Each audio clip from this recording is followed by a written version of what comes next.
É interessante a gente falar, né, são edições que vêm já há um bom tempo, então a Estela também pontuou, são 100 anos aí de uma questão da soja, e quando a gente fala de evento sustentável, talvez também tenha que ficar claro que não é só no sentido de sustentabilidade da área ambiental, mas é ser sustentável a longo prazo, né, que um evento, que uma feira perdure por mais tantas edições. De gestão de resíduos dentro de um evento, né?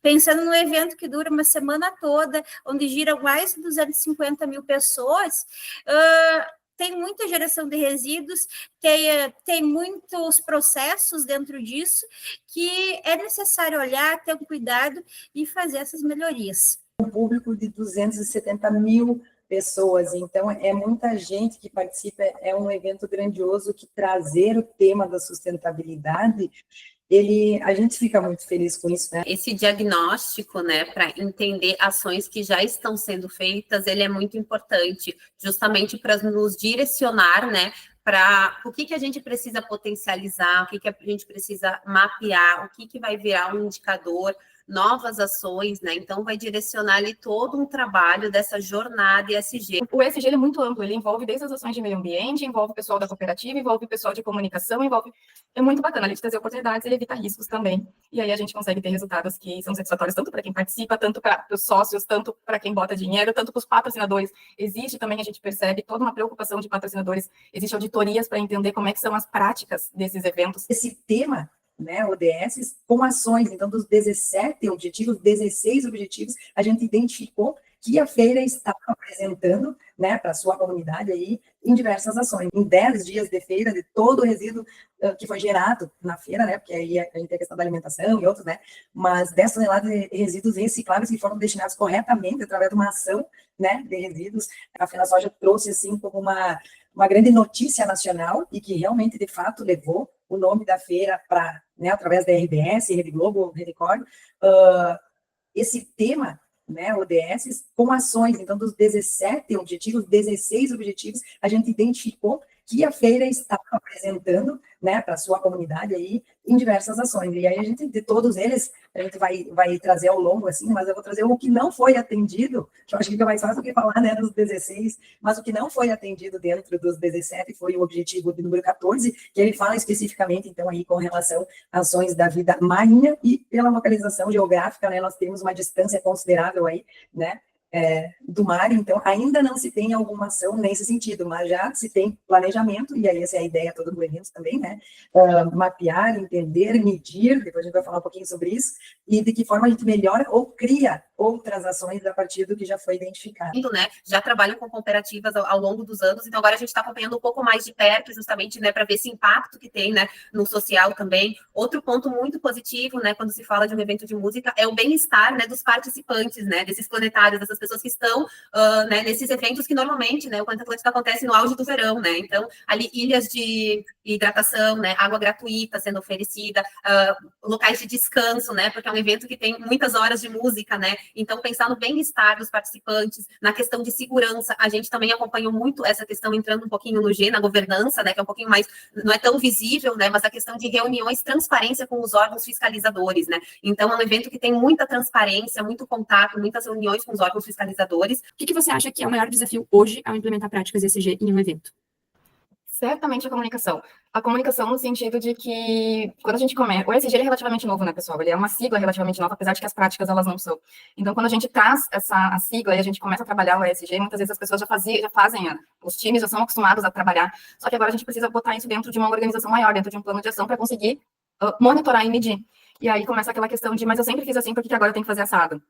Então, a questão da comunicação, ela vai além de dizer para a pessoa, tu tem que fazer dessa forma. A questão da comunicação é a sensibilização da pessoa de por que tem que fazer daquela forma. E aí entra todo o trabalho antes da gente partir para as ações. Entra fazer a matriz de materialidade, entender o que é importante para os colaboradores, para os times que estão trabalhando ali, entender o que é importante para os stakeholders, entender o que é importante para os donos do evento, para conseguir alinhar a comunicação. Então, se é importante para mim, se eu já participei desse momento e disse isso é importante para mim, agora, então, vamos trabalhar para que isso realmente aconteça.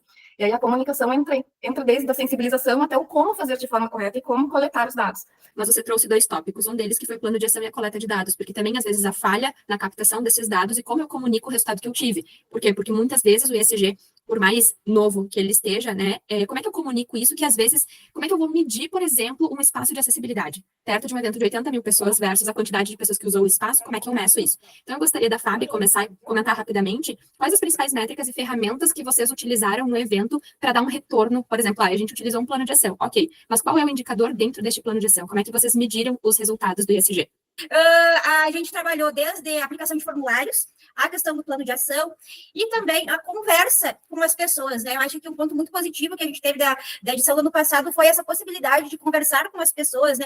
Desde da alta gestão da empresa até a nível operacional e todo mundo muito aberto para conversar com a gente. Eu acho que esse foi um ponto muito legal que nos deu muitas oportunidades de falar sobre o que poderia ser feito dentro do evento, o que é feito dentro do evento. Então, a gente conseguiu identificar umas práticas muito interessantes. Trago também uma ferramenta, além dessas que a Fábio citou aí, que aqui também foram evidenciadas e medidas, foi realizada uma pesquisa, e aí eu trago, como a Carol bem falasse no início, sobre a comunicação, que é um grande desafio, eu trago a questão do planejamento e o quão isso é importante, além da comunicação, antes do evento, e aí, né, vem o como. Se eu for pensar na ferramenta para eu medir agora, eu já tenho que ter planejado que quando eu for aplicar uma pesquisa, né, nas 3 esferas, dentro de cada área, obviamente a sustentabilidade tinha uma pergunta específica para ser medida na visão do expositor. E aí a gente traz a questão dos visitantes, imaginem vocês aí, um público de 270 mil pessoas, né, se a gente puder ver assim uma amostragem,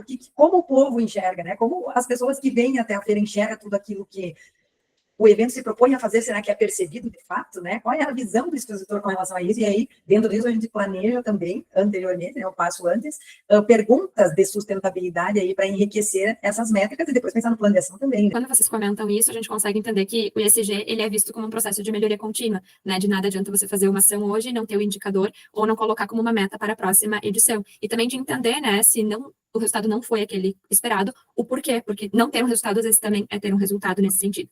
Mas como que vocês enxergam o futuro do ESG em eventos? Vocês podem falar do evento de vocês, ou vocês podem falar de uma forma macro, lembrando, então, só para ser sucinto, para que depois a gente tenha um momento de interação com o pessoal que está conosco. Fábio, pode falar. Então, assim, eu acredito que, então, a aplicação de práticas ESG em eventos é um caminho sem volta. Eu acho que a gente vai trabalhar cada vez mais para isso, né? Trazendo todas essas boas práticas. E a questão de, então, tu tá olhando para o meio ambiente, tu tá olhando para as pessoas e tu tá olhando para a parte de uma boa gestão do evento. Que tragam, de fato, essa sustentabilidade na prática e que não fique no evento, mas que sirva de bons exemplos para pós-evento, a comunidade ter isto internalizado, né? E, obviamente, o futuro aí, né? Todo mundo está falando também da inteligência artificial, é uma grande tendência que vem para ficar, já aplicamos também na FenaSoja, né? Colocamos essa interação da inteligência, funcionou muito bem, e esse caminho aí é o que ele vai ser melhorado. Deixar de existir, não tem como, melhorá-lo, sim, né?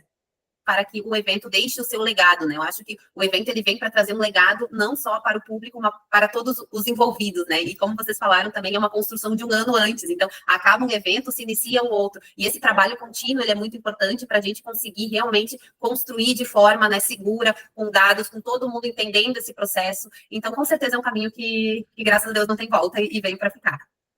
A partir do momento que um evento ou qualquer organização entra na jornada ESG, ela vem motivada pelo posicionamento, 99% das vezes, de quem banca, né, de quem faz acontecer. Então, se essas pessoas que fazem acontecer já entenderam que é bom para o evento, daí para frente é só para frente, né, pessoal? Porque a gente está trabalhando questões que reduzem risco, questões que deixam legados positivos. No caso de um evento de música, olha quantos jovens impactam, quantas pessoas criam uma afinidade maior pela questão ambiental, pela questão social, quantas pessoas são impactadas em coisas simples, eu nunca tinha me tocado disso.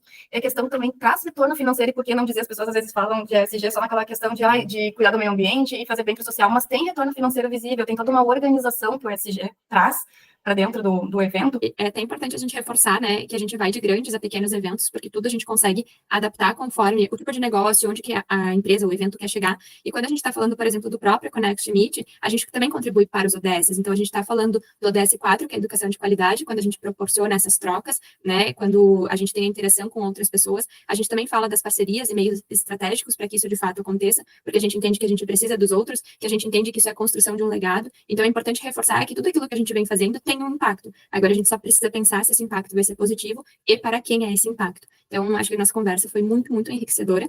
As gurias são excelentes, inclusive esse Connect Meet, né, ele contribui também para o DS5 de igualdade de gênero, são só mulheres que estão à frente desse painel, e nem é o mês das mulheres, né, quando todos os eventos colocam mulheres para falar. Então, parabéns pela organização do evento também, que entendeu, né, e não faz disso uma diferença, tanto pelo respeito quanto pela igualdade.